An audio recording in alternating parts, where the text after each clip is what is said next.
Good evening. Tonight I thought I'm gonna make a completely different video from the all that day-to-day stuff, what we had been talking about, the conflict and this and the other thing.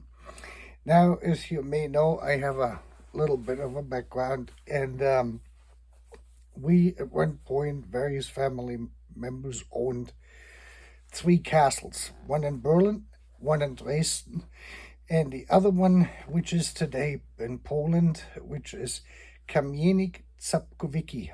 That's now the name of the town in Poland. It was Kamenz. So we had three different castles. All three of them were products, directly or indirectly, of the architect Schinkel.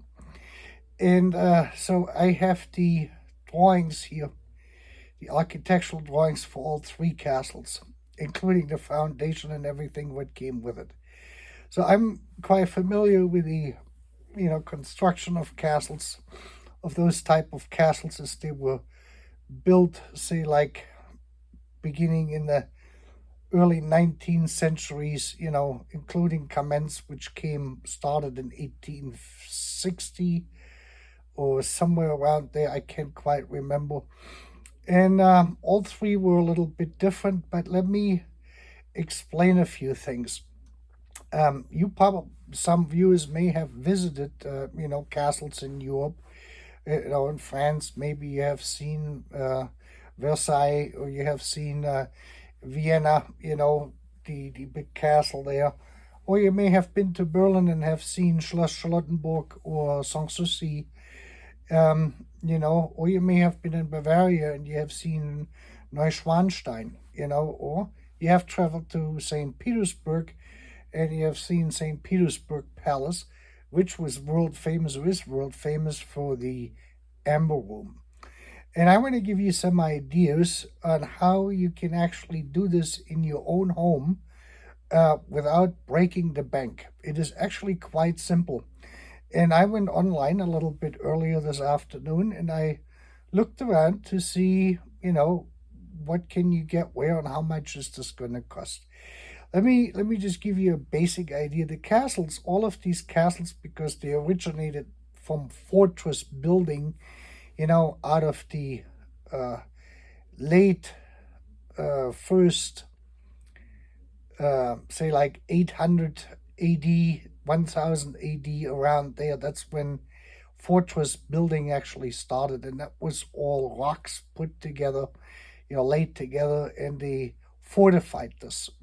That's why you call it a fortress. So most castles, basically almost all castles, were then built either with rocks, and cemented together with one way, form, shape, or the other, or they were then built out of bricks. That's most likely what you got with pretty much everything since the 1600s or so. So they're basically, they have a basement. Most of them do. It depends on how low the water level was. Or half a basement, where you have, say, like 2/3 underground and 1/3 above ground. That's usually the castles where you have staircases going up. There was a variety of reasons why they did this. Either the soil was too hard, or too much rock in it to dig down in it, since most of this was done more or less by shovel, and the people employed in building these castles were craftsmen, and of course most of them belonged to the stonemason organization order, basically. So they were the ones in charge of building these castles. Those were the master builders, basically the contractor, the main contractor, so to speak. They were all stonemasons, pretty much since probably 1400, 1500, in that range. And so the building basically goes all the way up out of brick.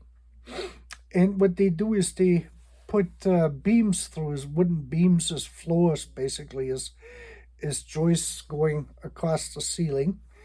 And then they lay down a piece of wood, In the early days, they would cut, say, like wood strips probably, I would say 3 inches wide and probably a 1/4 inch to 3/8 inch in thickness.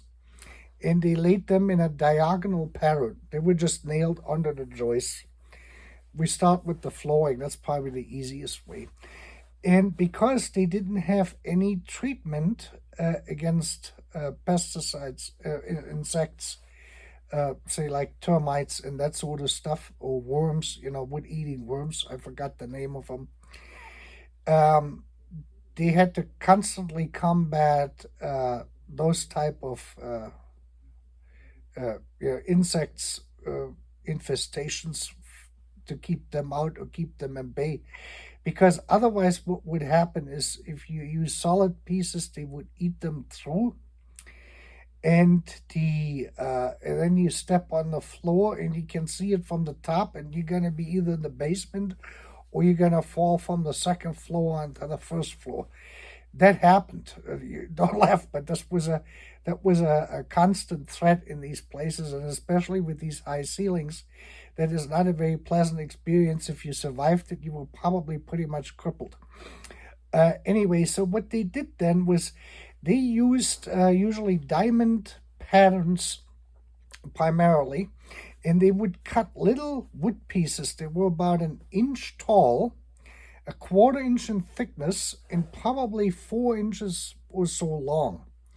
And they made them by the thousands, tens of thousands of them, and they would level them on all 4 sides on the 1/4 inch side, and then they were staggered together, and they would lay out a frame in the same height in that diamond structure, where they're basically with an interlock mechanism. So you had little squares, say like probably 10 inches by 10 inches or foot by foot. They used back then the old measurement that would have been a foot, eine Elle. I don't know exactly how much eine Elle is. I haven't looked this up. That spells ELLE, and 1 Elle is close to 1 foot, I believe, but don't nail me down on this. And then they would stagger these little wood pieces in there, and the effect from this is the insects would not penetrate these small pieces because they need more meat around it, and in order to crawl through there.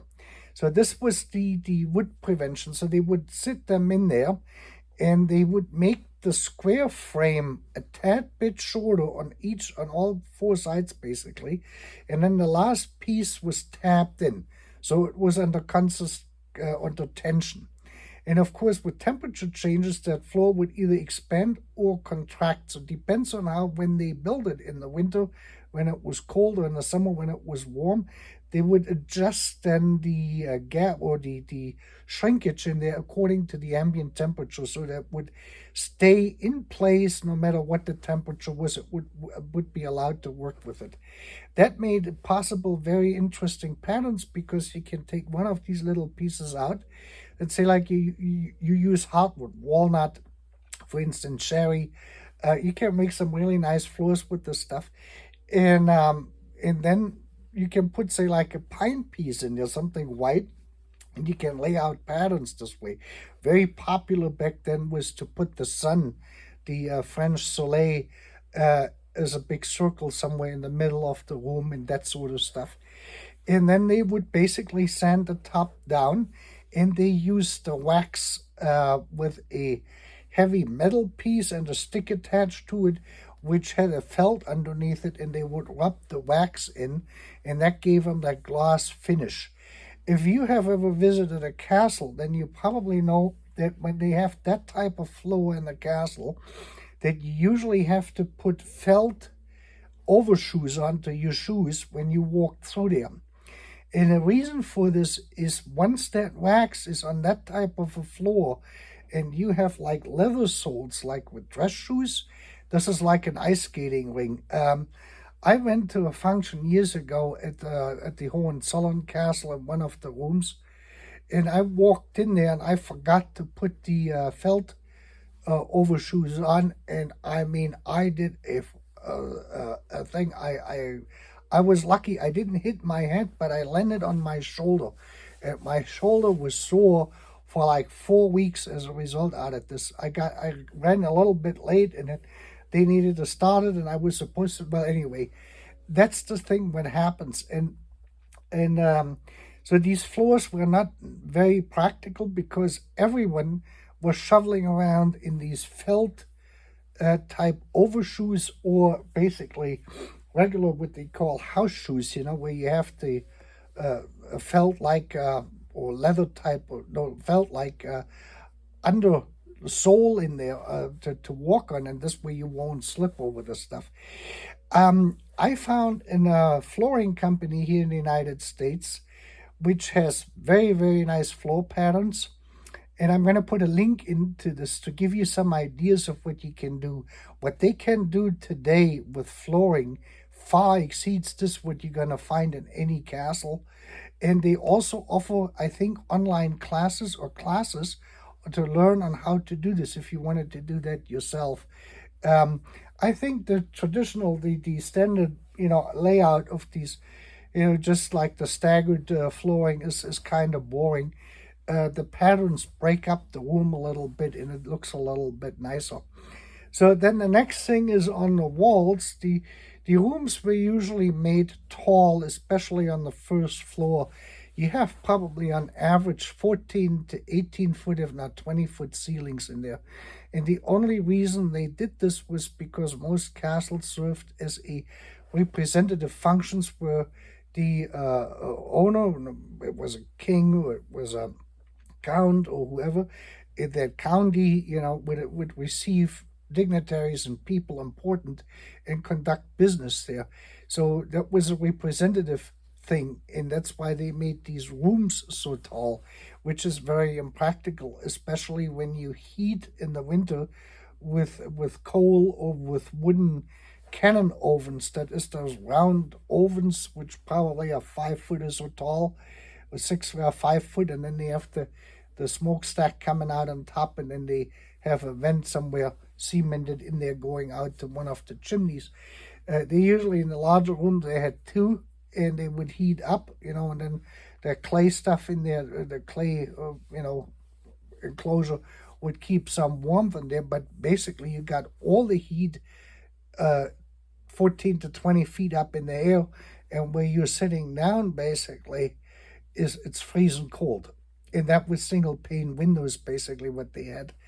That was one of the big drawbacks in living in these castles for anyone who lived in there, because you constantly had draft issues, and it gets pretty cold, especially when it's cold outside. But the walls are basically done just with plaster that is called gypsum cement plaster. That is that white mixture what they have, and that is applied to the brick walls. You can put it on rock too, and they wet the bricks down with water with a brush, and then it goes on about probably an inch or so thick for the better part, and then they level this out that it is plain, plumb, and square. And then everything else is applied later to it. So it looks like a room, in essence, when you take all the decorative stuff out, like if you have regular drywall sheetrock on the walls. It's like the same effect, except that you don't have the taping between the two sheets. But for the interior decoration, which I'm going to go into now, ceiling and crown moldings and all of this stuff, and moldings in general, that is really all you need. You can do this on a gypsum wall or on a sheetrock wall the same way you can do it on a plastered wall. It makes no difference. What they used to do is they break up the room. Most rooms were either square, that means the length on all walls or on were the same, or they did two rooms together, so you have a rectangular room. Usually the corner rooms are always square, and then the other rooms going down on the wings are usually done double or triple the square size in length. And they broke this then down so and they like to use these Roman type columns, half rounded, where you have say like a 4 to 8 inch radius on that. And they're basically, what they did is they made a mold from the floor to the ceiling. They measured out the height, and they built a wooden box basically in 8 inches wide or 4 inches, whatever radius you wanted. And then the same in the height, and the length was the height of the room. And they filled that up with that gypsum plaster stuff. And then when it was almost dry, they would remove the side walls of that box, and then they made templates out of pine wood, which had the pattern in it you wanted. And then they just scraped that straight down, and that gave them the embossments, and then they let that dry out, and that was put with that plaster and cement onto the gypsum. Sometimes they anchored them for stability with screws, and then they basically drilled a hole through it, since it is very easy to drill through, and they would go into the brick and mount it to the brick and then plaster it out. And the same goes then with the crown molding, and then you have the square pieces. It was all very square. Everything what they did was very square. Some of these columns they made, they had like these leaf patterns on there, which was very popular at the time, for say like a vine, pattern from vines, or roses and that sort of stuff. And that stuff was usually gold leafed. So you can really Google this stuff with gypsum columns and gypsum crown molding, and you will find a wide variety of this stuff. Even Home Depot sells these type of things. And then, like I said, is you can literally make your own. If you have some little bit of woodworking capabilities, you need a jigsaw and some sanding paper, and you can make then your own template for this and just scrape down the piece. You can do the crown molding on top. You can make columns. You can make the square boxes in the center of the room, and you can make this any size you want. Your imagination is the limit in this, and that is not very expensive.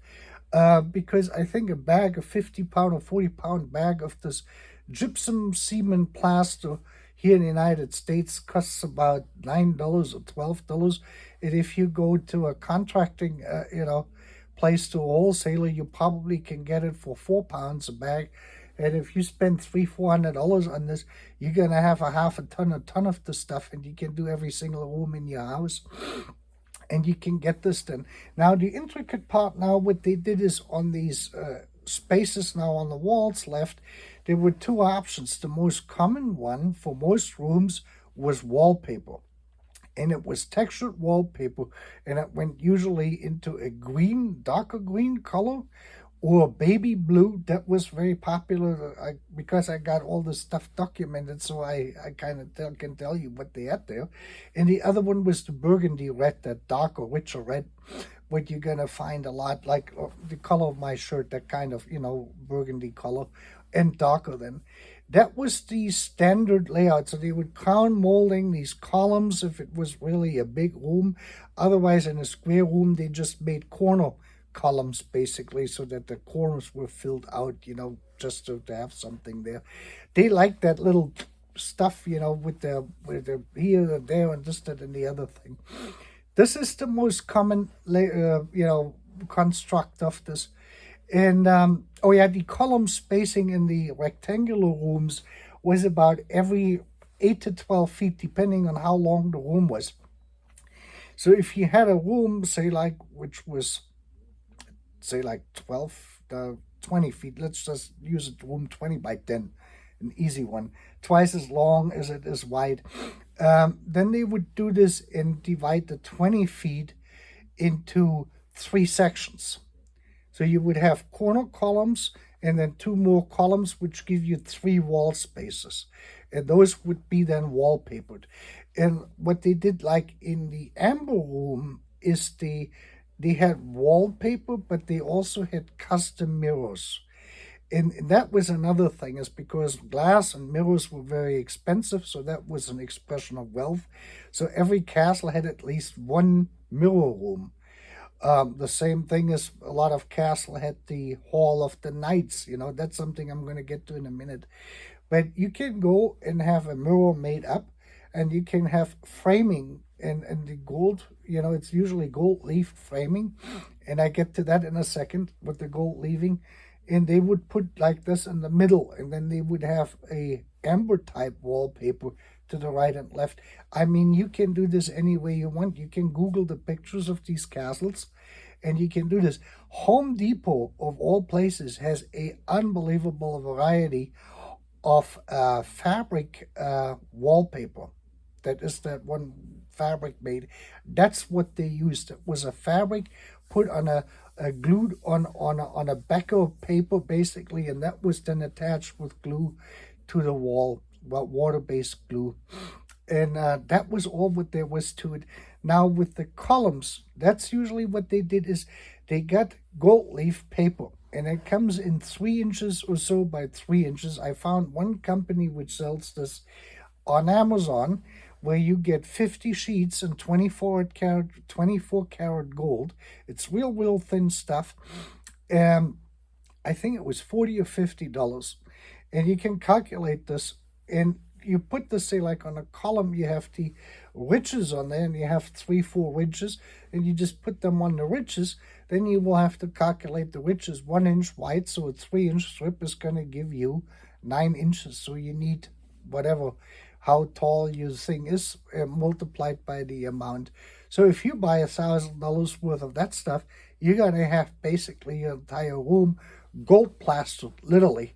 And it's not very expensive. There is an adhesive you need to buy, and they have 2 different types, which is explained when you Google this on, when you find it on Amazon. It is just regular 24 karat gold leaf. That's what that is called, and that can be brushed on. You put the adhesive on the column or whatever part you get. They use that on frames for paintings too. It's the same method, basically, and you just wipe this on, and then it's on there. Back in the old days, the problem with this stuff was that the glue wasn't an epoxy type, what we have today, and it was water-based glue. So if you had a lot of people in the room and there was a higher humidity, then that gold would start to peel off the columns or the crown moldings, wherever they had put it on. And the other option you would have with crown moldings is that you probably could make certain pieces on a 3D printer. I'm pretty sure that they have a material which is similar to this plaster, which you can run through it. Or if you have access to a large CNC machine, you could basically do them out of wood as well and run them on a CNC machine if you're really hooked up with a big wood carpenter outfit, you know, which can do this. I mean, the sky is the limit. Those things are not very expensive. A lot of this stuff is time consuming because it's a craft, and it involves a lot of delicate handwork, like applying that gold leaf stuff to the columns. But you sure can do this. That is no problem.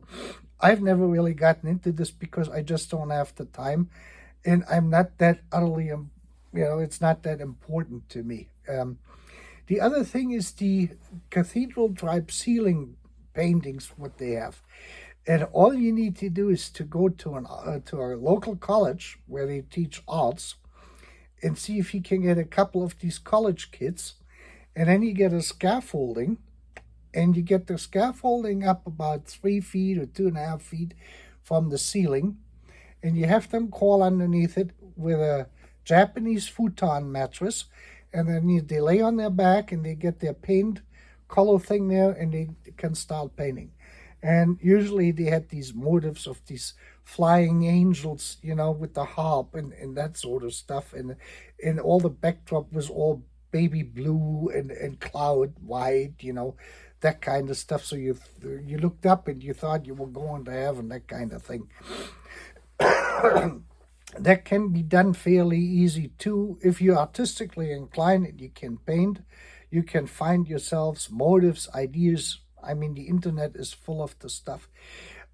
In Dresden, we had marble flooring, which was limestone.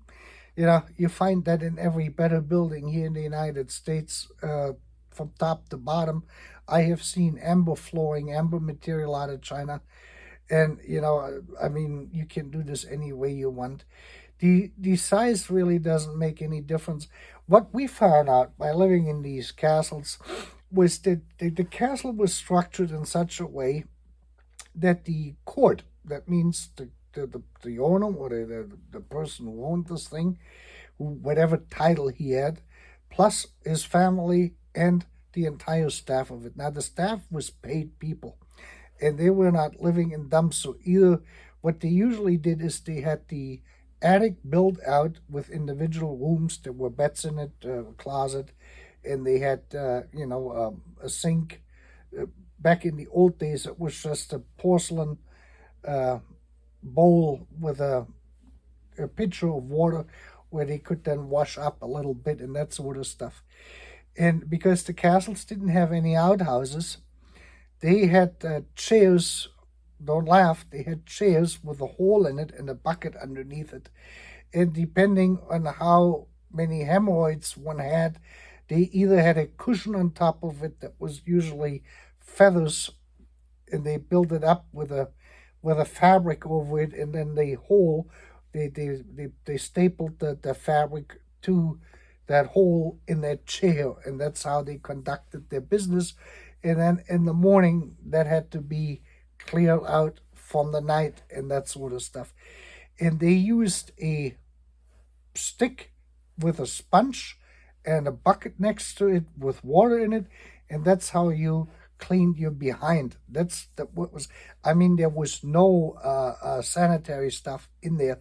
If you go back really to 1800, 1600, 1700, 1800, we didn't have any running water in our castles until the late 19th century. That's when we started to convert all the castles.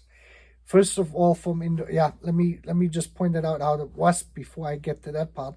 Is before any of the new amenities came in, the were structured so on the ground floor, you had the common rooms that was like the library.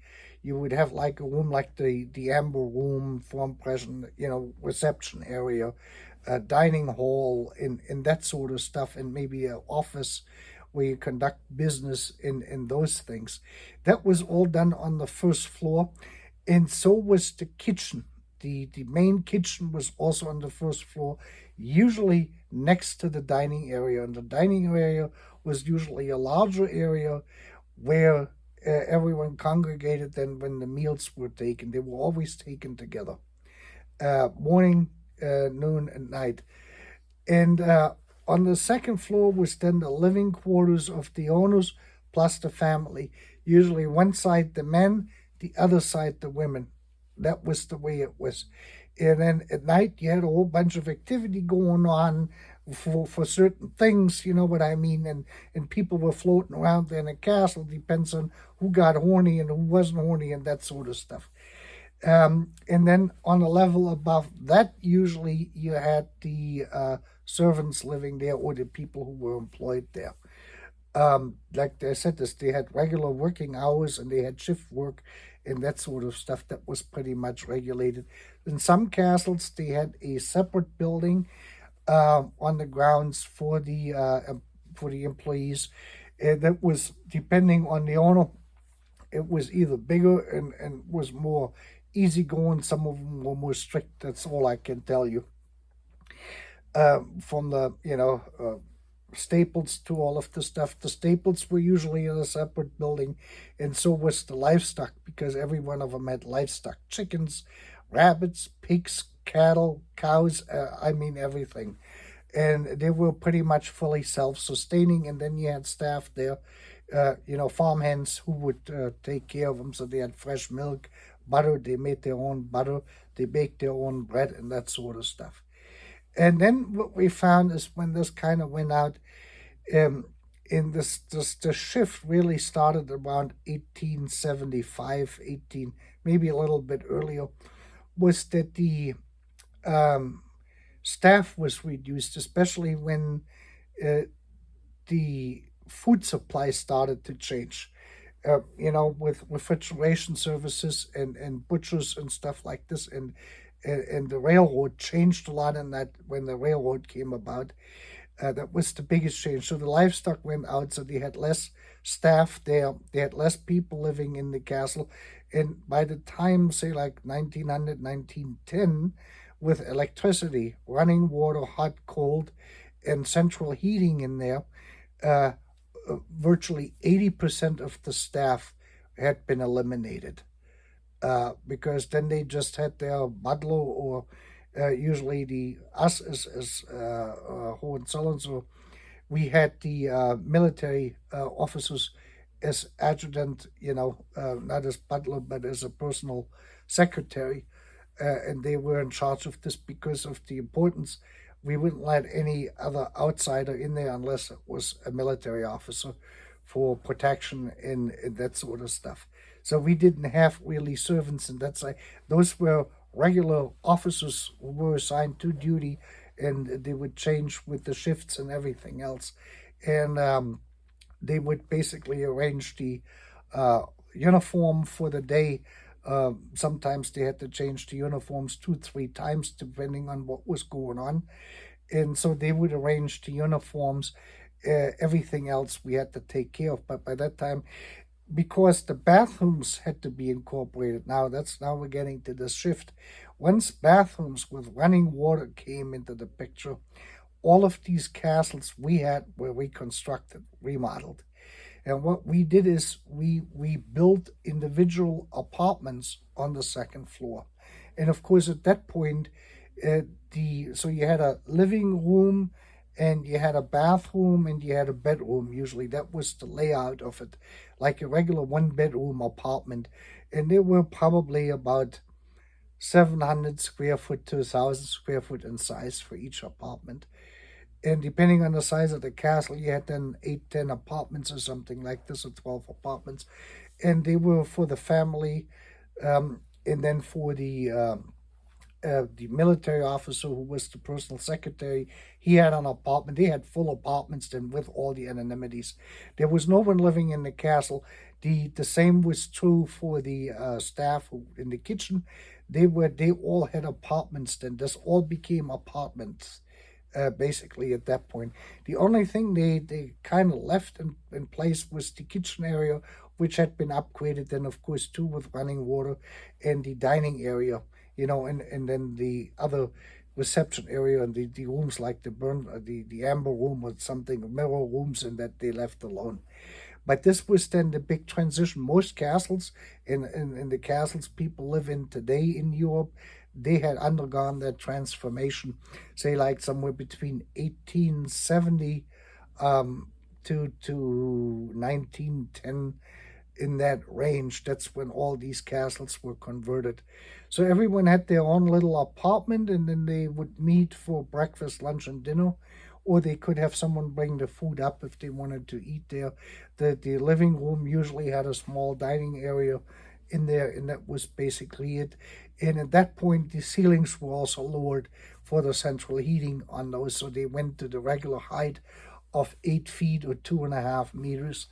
In the great majority of them, they still had a little bit of the crown molding on it, but now they had basically only wallpapers on there, the fabric wallpapers, and whatever colors they had chosen. That was basically on how that all changed. So you didn't really think you were living in a castle anymore, because you had your own room. That means you had a main entrance which could be locked, and then you had doors, going into the bathroom, going into the bedroom, and then the main living area, the living room, basically. That was the big change. So, but of course that made the whole thing practical. It is today, in today's world, it is quite expensive to run a castle in that size when you have 8-12 apartments. The reason why they had all these apartments was because there were constantly visitors there. Usually it was the in-laws which came to visit people you conducted business with. The travel took longer, so people had to stay overnight to go from place A to place B, and then you had other people coming by, important people, and then of course you hosted events and that sort of stuff. The hosting was a big part in that. And so they had these rooms, and like I said, it's depending upon the size of the castle, they were broken down into several rooms. Now, the one room I haven't really talked about is the Knights Hall, a Hall of Knights. That was usually in the basement. In the reason for this is they wanted that kind of more rustic feel with it, where they had these exposed rock walls, which was the foundation, usually 3 foot thick, that was just rock stacked on top of each other with some a form of cement in between to hold it all together. And they would have a stone floor basically, and then either one or two huge fireplaces on each end. And usually these rooms span probably 50 feet or so. And they had a main banquet table or dining room table in the middle, and then several chairs, and then the master or the sovereign of the order would sit in the end. And they had a buffet kind of table there where the food was then done. And that was a typical thing. In a lot of places, the fireplaces were so big that you could actually roast a full pig, a sow, on it. So they would have someone there turning the wheel, and that the sow would be roasted, and then they had their. It usually got pretty drunk by the end of the early morning hours. That usually all of this knighthood stuff went on until the wee hours of the morning, and they all got pretty much toasted. They got pretty stiff there. And they ate a lot of food, and that was sort of what this whole thing really boiled down to in the end. And at the Hohenzollern Castle, we actually have the Hall of the Knights is on the first floor, on the ground floor. I believe, yeah, it is. And it has the rather large ceilings, but they had wood paneling in there. They wanted it more with wood. And then they got the old armament, the knight armament, the shield and the head and the thing, where you weighed in 600 pounds trying to get on top of the horse with this thing. So that they had that stuff standing around. That's usually a common thing that was back from the medieval times, and they had that just there as a relic, the armament. And he had some shields and crosses and that sort of stuff on there, and the old sabers or spears, and that was the decoration usually what you have in there. And they usually have two big crown lighters. In the older ones, they had the ones you lowered down on the steel or metal round with candles on there. That means you had to get all the candles lit up, and then you pulled the thing up that was on a chain fall basically on a wall, and you lowered it down and then brought it down so they could light it, and then you will pull it so carefully up. Or you put it, you had to do that a couple times during the night.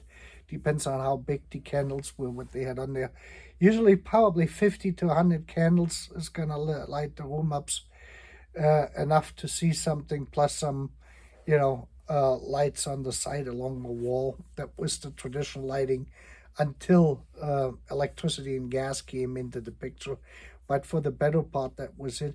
And like I said, is all of the Hall of Knights, to more or less a degree, had more the rustic feel to it, because it was more for the whole get-together was for the camaraderie and that sort of stuff after the official part, the investitures and that sort of stuff took place. So this is going already to the Order of the Black Eagle, but basically every order functions this way. That is for the other video, which I'm still going to make. But I thought I'm going to throw this into the mix.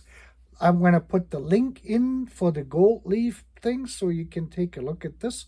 I will put a link in for the gypsum cement plaster, what they call it, so you can take a look at that. And then a link to the flooring company I found here in the United States, which have unbelievable nice patterns, better than what we had ever had. You may want to take a look at it. It's very, very impressive. And I hope you enjoyed this video, and I would be happy if you subscribe or if you like the video. And with that, you have a great night.